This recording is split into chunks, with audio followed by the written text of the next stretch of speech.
Everyone, welcome to After Dark Analysis. Today we are going to be talking about STDs and STIs in horror. For the most part, I will be using the term STI instead of STD in this episode, because in these abbreviations, D stands for disease, while the I stands for infection.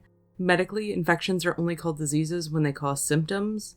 Since most of these films deal with the early stages of infection, STI is the more accurate term. We have talked countless times about how horror tends to have very puritanical standards when it comes to sex. But to fully understand this particular trope, we're going to need to go back a little bit. During World War I, about 18,000 men were taken out of battle due to venereal disease, and it could take a month of treatment before they were ready to get back on the front lines. Manpower we just didn't have to spare. According to the Military Medicine Journal, the Army lost nearly 7 million person days and discharged more than 10,000 men because of STIs. The only thing that accounted for more loss of people during duty was the Great Influenza pandemic of 1918 to 1919. By the time World War II came around, penicillin and sulfa had dropped those numbers dramatically. But to avoid history repeating itself, the U.S. Surgeon General, the U.S. Public Health Service, and the Federal Security Agency commissioned a set of posters. These were linked up with films that were shown to soldiers that the battalions lovingly deemed Susie Crotch Rot films. They all had about the same premise. Soldier meets a local woman, they have sex, soldier contracts a venereal disease. One of the more popular titles from this subgenre was called USSVD, Ship of Shame. They also commissioned several posters that are now referred to as penis propaganda. These would say things like, you can't beat the Axis if you get VD, or warned against good time girls. Some even used the guilt of parents and the girl you probably left back home to go off to fight to attempt to keep soldiers from going out picking up women and possibly contracting a venereal disease. Some use such fake statistics as 98% of curable women have venereal disease.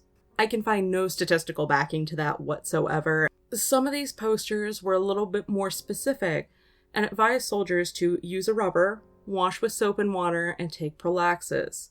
Along with a slogan, these are weapons against syphilis and the clap. Use them. This tone carried on to public health information for civilians as well. With these attitudes in mind, it's absolutely no surprise this trickled over into horror. Classic monsters like vampires and werewolves typically became infected via biting, which was a transference of bodily fluids, lining up almost perfectly with government propaganda of the day.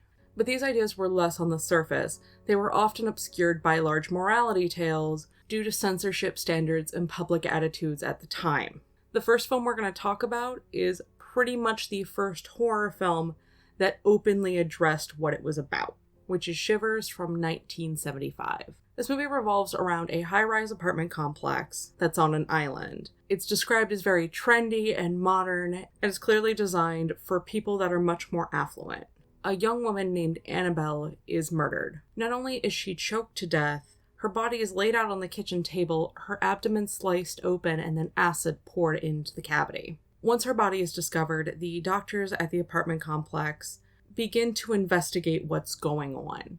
It turns out that Annabelle seems to be patient zero for an STI that is running rampant through the apartment complex.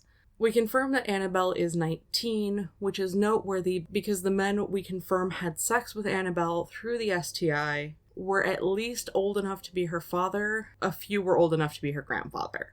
Just to clarify, since this film was shot in Canada, in 2008 the age of consent was raised from 14 to 16. This is the first time the age of consent had been raised since 1892. It's also confirmed later on that the acid poured into her abdomen was an attempt to burn the parasite to keep it from moving on to other people. Instead of this being a traditional infection, it's a parasite that transfers from person to person through unprotected sex and essentially makes them sex-crazed zombies, which is going to be a recurring theme all through this subgenre. Since this apartment complex is a very small and removed population, there's a couple of different things playing in here. It's a pretty common trope among entertainment that people from small areas end up kind of sleeping around because there isn't much else to do. And dealing with such a small population, it becomes figuratively incestuous, of multiple people sharing the same partner. though this film does literally deal with incest later on. Unprotected sex against a small group can be used as an allegory for the youth at the time, who were often scapegoated as being the ones that weren't protecting themselves and spreading around STIs. But the older generation was equally as problematic because many of these men were originally cheating on their wives with Annabelle. So when physical symptoms started to arise, like bumps on their genitalia, they didn't go to the doctor because they didn't want to admit to having an affair. A really transparent commentary on the fact STIs were spread through silence and lack of communication, and people not wanting to say they were infected because of the stigmas attached. This is really common in Cronenberg's work. Most of his body horror films in the 80s were used as allegories for the AIDS crisis. Since this film is from 1975, it's safe to assume Cronenberg was probably more talking about gonorrhea and syphilis. And as more people, specifically the older generation, come into the fold, we see the sexual behavior getting more and more stereotypically deviant. This is another recurring theme in Cronenberg's work. He deals a lot in alternative subcultures. His film Crash is completely about a sexual subgroup that gets aroused by car accidents. So as the older generation starts to get infected, their urges that they've been repressing for so long skews and amplifies into behavior they wouldn't have normally thought to do. That's not to say the younger generation bears no responsibility. Annabelle was clearly meant to be a representation of complete sexual freedom.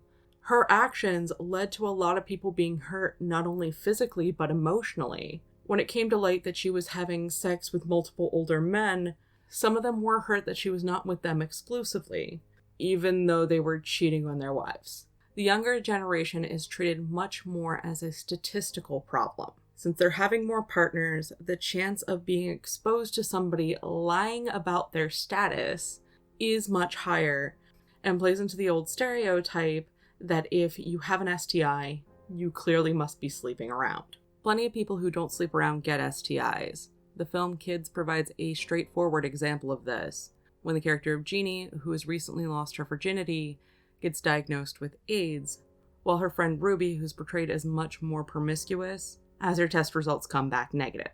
The shared burden between the new and the old for this problem is symbolically shown at the end of this film. Most of the residents end up in a swimming pool. Water is viewed as this very pure, cleansing thing. That idea gets corrupted when everybody's jumping in their normal clothes, so everyone can see what everybody else has on underneath, and it becomes hedonistic. This is when we get a very slow, forced kiss between a young woman and an older man. And we see a pained expression on his face as this happens, and that pained expression is the merging between the new and the old. As cliche as it is, STIs don't discriminate. Your age will neither save nor condemn you. The choices you make are a much better barometer, but nothing is failsafe. The film ends on everybody leaving the parking deck, typically coupled up, and going out into the world. The implications of that are pretty clear. They're gonna keep spreading this. Many of them viewed having the parasite as a very euphoric feeling that they wanted more people to experience, which again plays into a old stereotype of people who are infected being angry about it and going around knowingly infecting others as some form of revenge. Those cases are so far from the norm, they're often labeled as urban legends. And Shivers is really hailed as like the highlight of this genre. And we don't get another entry until 1988 with Flesh-Eating Mothers. Flesh-Eating Mothers plays on a lot of the same stereotypes, but does it in a completely different way. We open up on a pan over children's drawings with this really happy, bouncy song with lyrics saying things like, "Don't ever get caught in suburbia." And then almost immediately cuts to a bedroom where we see a man and a woman talking. It turns out they're cheating on their respective spouses with each other. The man is named Roddy, and he's a freelancer, so he does work from home. This is a slight variant because we normally get the bored housewife cheating trope, and the woman he's having the affair with is the stereotypical bored housewife who had an affair for something to do. We're dealing with a small population again, just like Shivers, except for it's not a high-rise apartment complex, it's a well-to-do cul-de-sac where everyone knows everybody else. An idea that's underscored later on when we cut to a card game with most of the women from the neighborhood, sans Sylvia, Roddy's wife, where most of the women confirm that they've also slept with him, making his current mistress very upset. And a noteworthy thing about this film, if you look at the cast list, you'll notice a lot of the female characters only go by Mrs. and their last name. While this film is about STIs, there is also heavy-handed social commentary about women's rights at the time and in that environment. And this naming convention plays into the depersonalization that we see reoccur all throughout this film. As the school day lets out and the kids come home, we see a few of the mothers start to complain about being hungry and eating just anything in sight. One of these women is Sylvia. She complains about her hunger, while Roddy goes on and on and on about the benefits of an open marriage. Before either thing can be resolved, their baby starts to cry. Around this time, we also meet the recently separated Clyde and Lois. They do have a son together named Billy who lives with Lois. Clyde is a police officer, and apparently that is a source of some strain in the relationship. But when he comes to get Billy for visitation, he finds Lois eating his arm. Shocked and repulsed by what he sees, he shoots her, which almost immediately results in him having to run because absolutely no one believes Clyde shot his ex-wife because she killed their son. After this, we catch a Roddy being at the doctor's where he's getting an STD screening. Him and the doctor are back and forth talking about their various affairs, but Roddy allegedly comes up clean for STIs. It isn't until after he leaves, a nurse comes in and says that there's something strange on his panel, and the concern is completely dismissed with "we only treat syphilis and gonorrhea." As Roddy goes home, he sees his neighbor John actively abusing his wife. Her nose is completely broken, and his reaction to this is to pick her up, be sympathetic, but then immediately hit on her, and he takes her inside to do the obvious. I just said these films are about STIs. I did not say anything about coherent storytelling. During this, the local coroner gets both Lois and Billy's bodies. As he's running tests, he notices the same weird thing the nurse did, just in time to cut to another baby being eaten. Sometime later, we cut back to John and his wife. He starts laying into her. She develops super strength and kills him. Their son, Jeff, sees this. He's understandably not that upset by it. With 2 dead kids and a dead husband, people are starting to pick up that there's something going on here. The teens in the area kind of end up grouping together and realize it's only the mothers acting violent and strange. While they're figuring that out, coroner goes to talk to the local doctor about the weird blood work. The doctor dismisses him, but the nurse overhears. They team up and start comparing notes. Eventually, almost every single mother in the neighborhood starts to go on a weird cannibalistic killing spree. They're not just eating children, but they're eating people, animals, anything they can get their hands on. And that's when people are able to put together that it's an STI, but it only affects women who have given birth. Men are carriers, but they're asymptomatic. With several people working together, they are able to develop a cure that can be delivered via injection, just like you would penicillin. Once they get close enough to the mothers to inject them without being hurt, they come back rather quickly. After all the mothers get the shot and go back to normal, the nurse Felicia and Lee the coroner both walk off together having a very after-school special style conversation about how incredibly treatable most STIs are and how it's perplexing that there's still thousands of cases a year. After that neat little wrap-up, we do cut to Sylvia and Roddy. He's still going on and on about how outdated morality is keeping them from an open marriage. Sylvia bites him in the face as the radio talks about how they're seeing more cases of cannibalism. Another warning about how, even though it starts in a small community, doesn't necessarily stay there, and anyone can be at risk. We are led to believe through most of this film that Roddy is patient zero. But a flashback shows that the commissioner's wife was the first affected. The commissioner was cheating on his wife, but cited religious reasons for not divorcing her, not to mention the political scandal a divorce could have caused. Roddy fits the bill for the stereotype of the philandering husband who got everybody sick simply because he didn't know he was infected, because he didn't have any outward symptoms, and even when he did get tested, there wasn't a panel developed for that quite yet.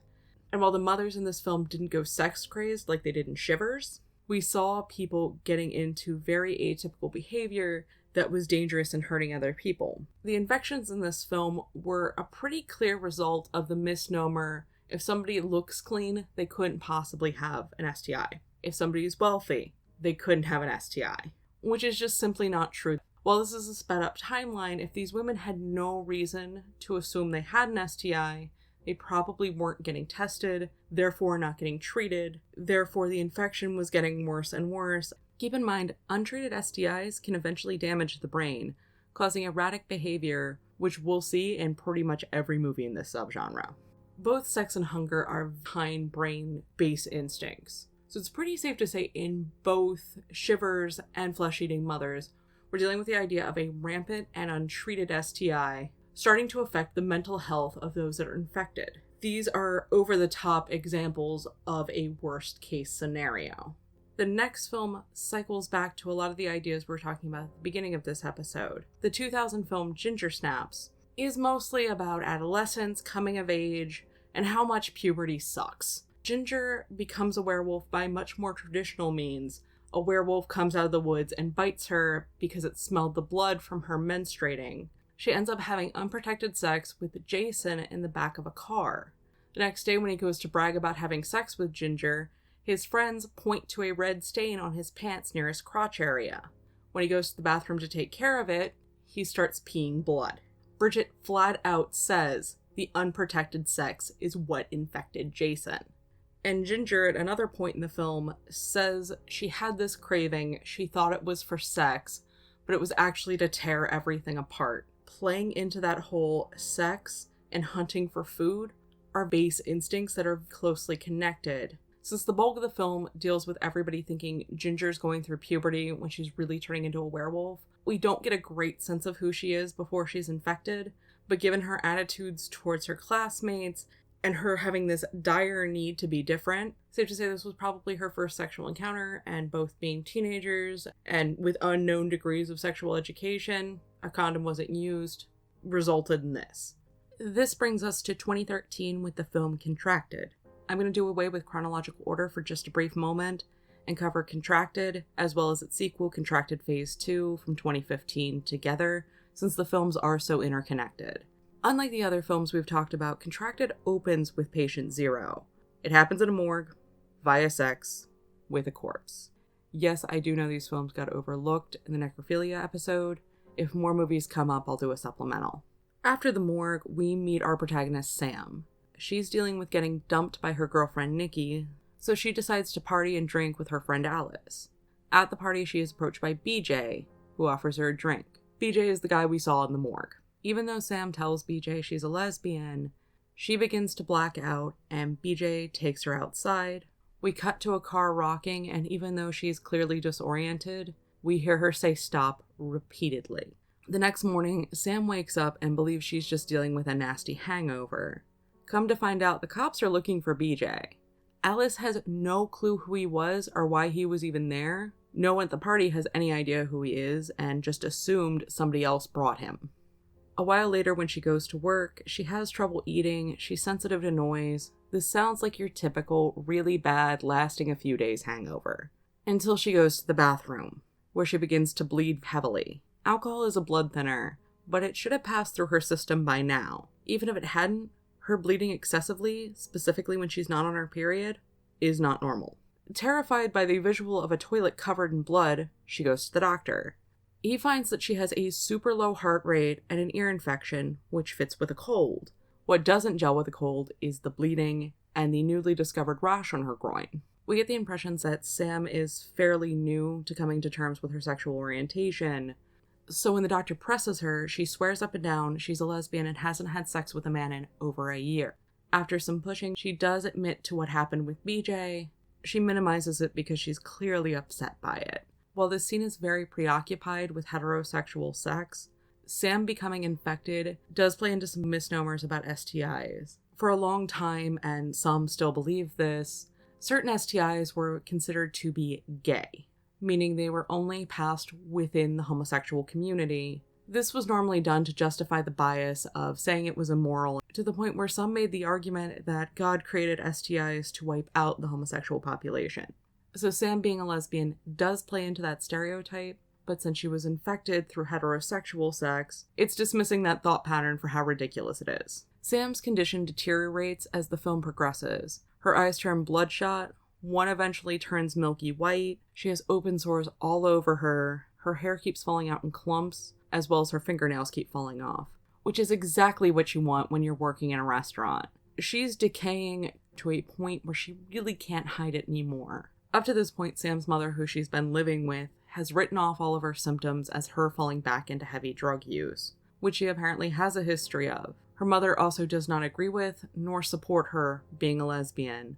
It's clear Sam did not want to move back in, and it's causing a lot of strain between the two, which would explain her thinking she's falling back into drugs. And we tend to equate drug use with malnourishment, which absolutely causes your hair to fall out and things like that. Like ginger snaps, the mother drew a logical conclusion, thinking all the stress caused her to relapse, which is a much more understandable thing than my daughter has an STI that's causing her to rot from the inside. Just like ginger snaps, how it was easier to believe she was going through puberty instead of turning into a werewolf. It's classic Occam's razor. The simplest solution is probably the correct one. The hunt is still on for BJ, and eventually Zane, a local drug dealer, confesses to Alice that he did sell BJ Rohypnol at the party that night, which causes Alice to freak out more and try and help Sam. But between her illness, the stress, and the doctors not knowing what's going on with her, because she did go to follow-up visits and they just can't help her or figure out what's going on, she starts to become hyper-violent and goes on a rampage in which she ends up killing several people. During this rampage, she tries to hook up with Riley, a guy who has a crush on her. Again, that sex and death equivalent. He stops them hooking up when he looks down and realizes that there are maggots falling out of her lady garden. Very reminiscent of the finger bang misfire from Cabin Fever. Embarrassed and terrified, Sam runs off and ends up crashing her car, which leads to a standoff with police, where her mother's literally standing between the two, begging the cops not to shoot. This is where Contracted Phase 2 from 2015 picks up. This one now follows Riley, dispelling the myth that you have to finish the act to become infected. He kind of stopped when he saw the maggots. He goes to get tested by his brother-in-law, who's also a doctor, who swears he will not tell his pregnant sister. The doctor even says it's a lot harder for guys to get these things, which according to the CDC is correct. The lining on female genitalia is thinner and it's more delicate than the skin on male genitalia, so it's easier for bacteria and viruses to penetrate. It's also a moist environment, which is a great breeding ground for bacteria. After the doctors, Riley goes home and we learn two things: that he lives with his grandmother, and that he lied about his relationship with Sam. He didn't admit to having sex with her, and pretended like he barely knew her, when in the first film he was more or less stalking her. He did this to avoid a quarantine that most of the other people are now in. Riley and his grandmother share a drink, and then he goes to brush his teeth, his toothbrush touching hers. Again, this is playing on misinformation. For a while, it was believed that oral, not genital, HPV could be passed via shared drinks. It can't, but things like mononucleosis absolutely can be. And again, we're dealing with the idea that somebody can have something but not be showing outward symptoms of it. If we look at something like the flu, it takes us 1 to 4 days to start showing symptoms. Now think about all of the things you touch, people you talk to, sneezes, etc. in that time period. While touching a doorknob is far removed from sex, the idea is the same. Most people don't realize they are sick until they start to feel some kind of symptom, which is shown very soon after because Riley goes off to have sex with a prostitute, and when he gets home, he realizes that where Sam had scratched his back is now raised and weeping. The scratch marks are not only a second possible point of infection, he's becoming symptomatic. At the same time, his grandmother starts presenting with a cold sore, even though she became infected much later. The reason we're going to assume for this is that she's older and has a weakened immune system, because she does have a nurse that stops by the house pretty regularly. STIs have also been on the rise with the elderly due to the belief that since they can no longer get pregnant, they don't need to use protection, compounded on just poor sex education to begin with. Riley's symptoms are almost identical to Sam's, except he keeps getting nosebleeds. These nosebleeds cause him to bleed into some dip at a party, and before he can do anything about it, his sister eats some. Now, for those of you that watched the Chain Letter episode, we did discuss one about Cadbury supposedly having HIV-tainted blood in their chocolate. In that episode, I explained that it would be impossible for somebody to contract HIV that way, because depending on where this person did it on the production line, odds are there was going to be heat involved. Even if it wasn't, that stuff still has to be packaged up, shipped out, and going to sit on the shelves for however long before somebody buys it. Most STIs do not live that long outside of the human body. But this is a horse of a different color here because there was very little time between Riley bleeding into the dip and his sister eating it. So that kill time isn't there in the same way it was in the Cadbury urban legend. Even though this is a fictionalized STI, it seems like passing it is very similar to real STIs. Since there's no evidence to the contrary on this, we're gonna have to kind of assume the rules are the same. This exchange also sets us up for the baby becoming infected, a la the Dawn of the Dead remake. A mother passing an STI along to her baby in utero isn't uncommon. Not all STIs can do it, but many can. Once he tracks him down, it turns out that BJ is an asymptomatic carrier. He passes along the infection, but he's never going to become a zombie because of it. This is how he outlived most of the characters from the first film, as well as the characters in quarantine in this film, because we do get word all of them are now dead, hence the urgency to find BJ. And BJ is in no way, shape, or form innocent in any of this. He was well aware he was infected, and his intent was to pass it on, to the point where he has been kidnapping women off the streets, assaulting them, to try and spread this along.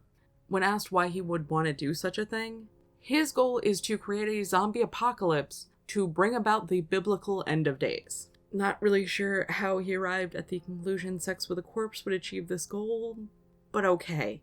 Riley eventually goes full zombie and kills BJ.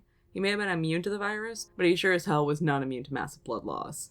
Riley is then killed by a cop. This film concludes with Brenda's husband finding her alone in a room, acting strangely while still super pregnant. Like the aforementioned films, we see the same themes of promiscuity, the misconceptions about STIs and how they are being passed, either to provide the audience with a real-world touchstone, or to show how outlandish they can be. And like Shivers, the fear of catching something through a sexual assault, because Shivers had that all through it. Just the infection in Contracted was a lot less euphoric.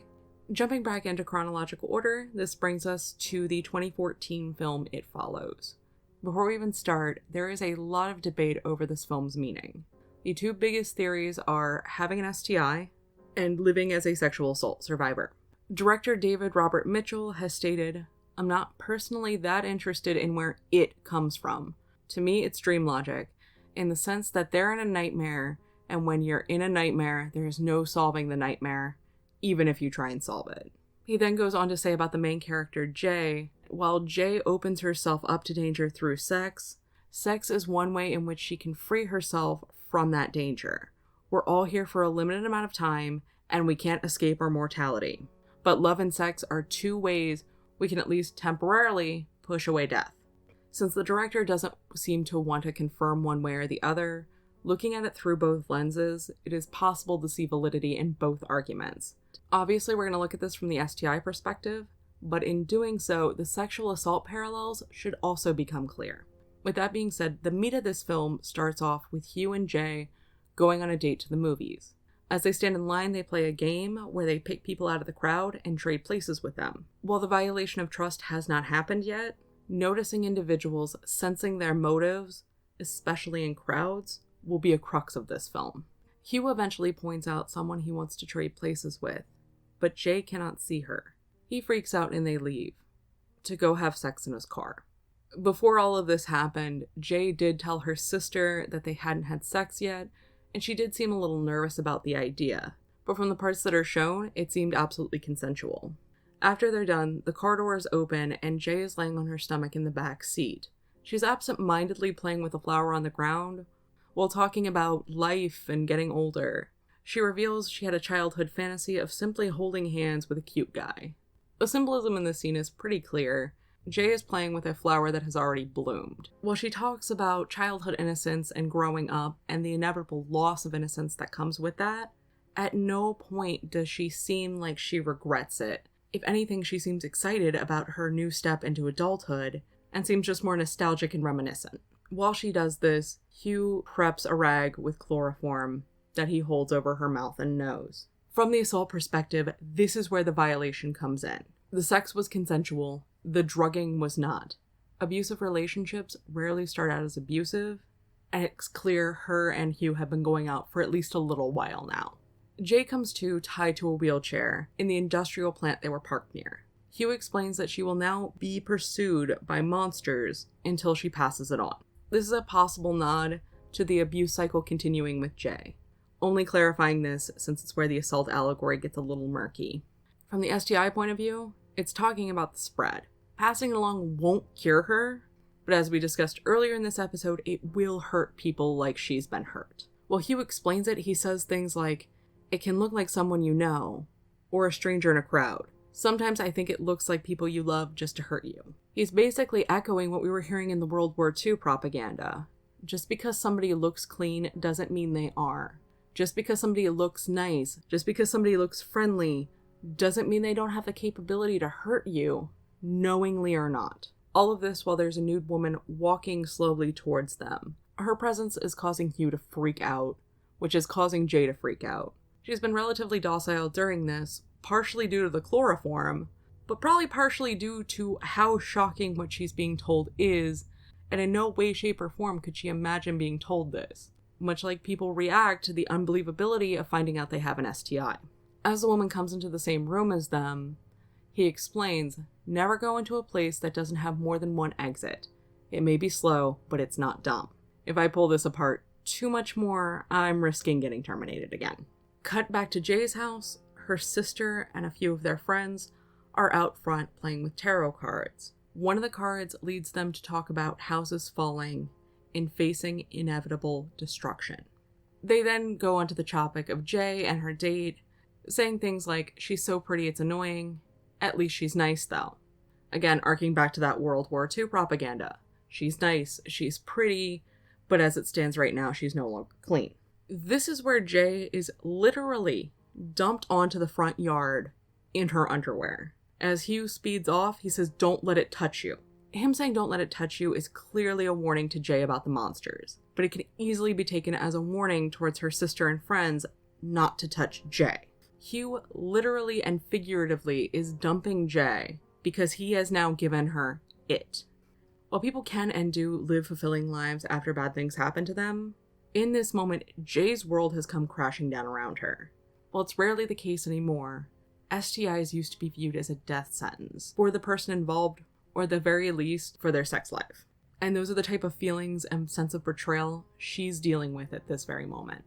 We cut to the neighbors across the street looking out the window at all the commotion and police cars going on around Jay's house. And their comment is, "Those people are such a mess." These neighbors clearly look down on Jay and her family. And often with people like that, there is a belief that if you're lower status than them, or they view you to be kind of trashy, these type of things can and will happen.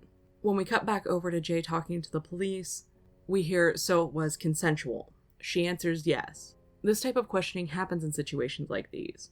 While necessary from the person being questioned's point of view, it feels like they're being blamed by others, the way at that same moment they're probably blaming themselves.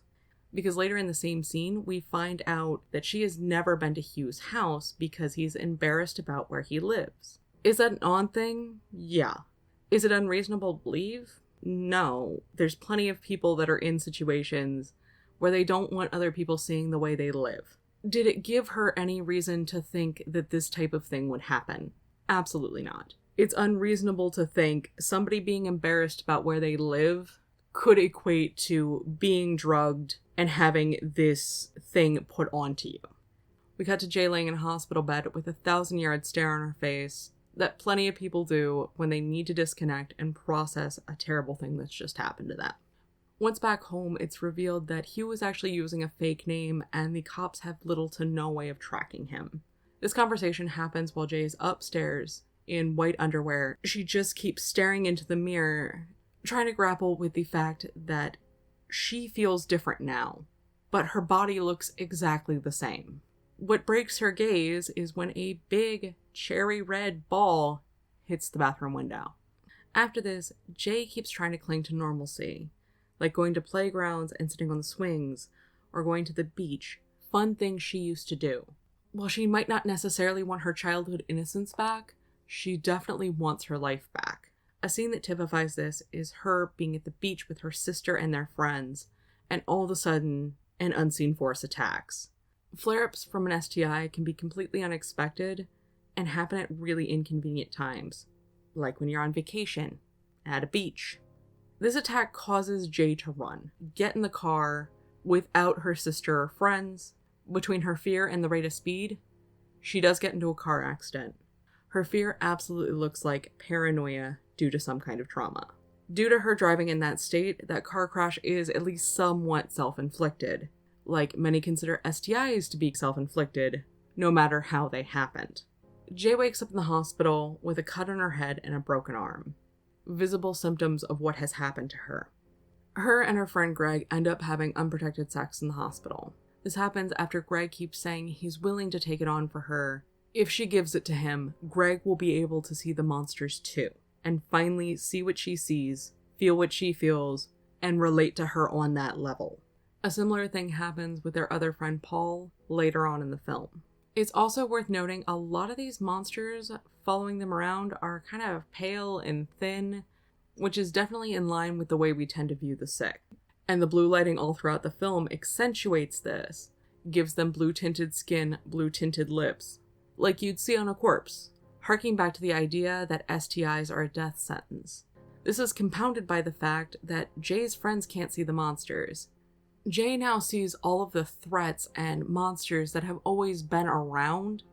While her friends are clearly trying to be supportive and empathetic, unless Jay brings them in, they can't ever see what's following her. So they keep trying to blindly attack things that they cannot see, which leads to a lot of well-intended missteps. They love Jay and aren't going to stop trying, but it's this very complex uphill battle unless she brings them in, which she clearly doesn't want to do because she doesn't want to hurt people in the same way that she's been hurt. Both Greg and Paul had to push her pretty heavily before she was willing to pass it to them. Now we're going to be moving on to 2016's Night of Something Strange.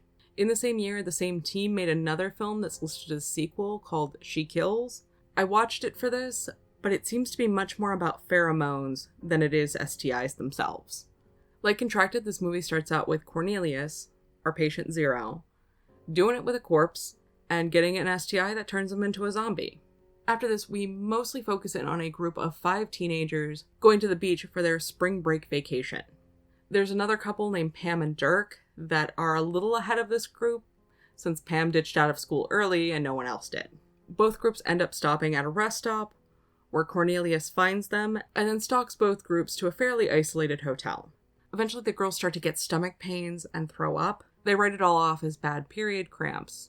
Again, writing off the STI symptoms as something completely normal. The teens begin to start hooking up because it's a horror movie, obviously infecting each other. But this film also uses blood, urine, and feces, often using these infection means as a joke, and there is a running gag about poorly disposed of tampons, blending this horror subgenre with gross-out humor that clearly isn't intended to be taken nearly as seriously as the others.